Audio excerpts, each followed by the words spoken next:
تازہ ترین ویڈیوز کے لیے چینل کو سبسکرائب کر کے بیل آئیکن اور آل نوٹیفیکیشن پر کلک کریں تاکہ آپ کو ملے ہر اپڈیٹ سب سے پہلے۔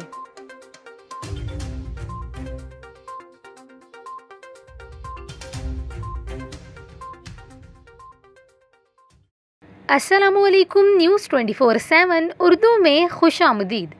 ناظرین، اس ویڈیو میں ہم آپ کو ملک بھر میں موسم کی صورتحال کے حوالے سے اپڈیٹ کریں گے۔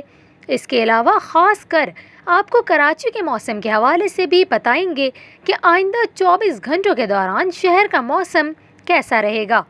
ابھی آپ کو بتائیں کہ محکمہ موسمیات نے ملک کے مختلف حصوں میں بارشوں کا نیا سلسلہ شروع ہونے کی پیشگوئی کر دی ہے۔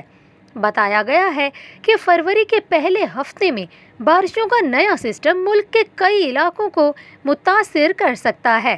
شمالی علاقہ جات میں برف باری جبکہ وسطی علاقوں میں بارش ہونے کا امکان ہے۔ بارشوں اور برف باری سے سردی کی شدت میں دوبارہ سے اضافہ ہو جائے گا، جبکہ فروری کے دوسرے ہفتے میں بھی ملک میں مغربی سسٹم کی آمد کا امکان ہے۔ 15 سے 28 فروری کے دوران مغربی سسٹم شمالی اور وسطی پاکستان پر اثر انداز ہو سکتا ہے۔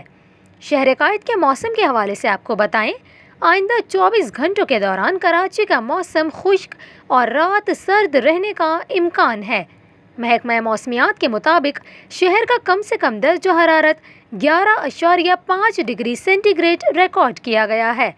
محکمہ موسمیات کا بتانا ہے کہ ہوا میں نمی کا تناسب 72% ہے اور جنوب مغرب کی سمت سے ہلکی ہوائیں چلنے کا امکان ہے۔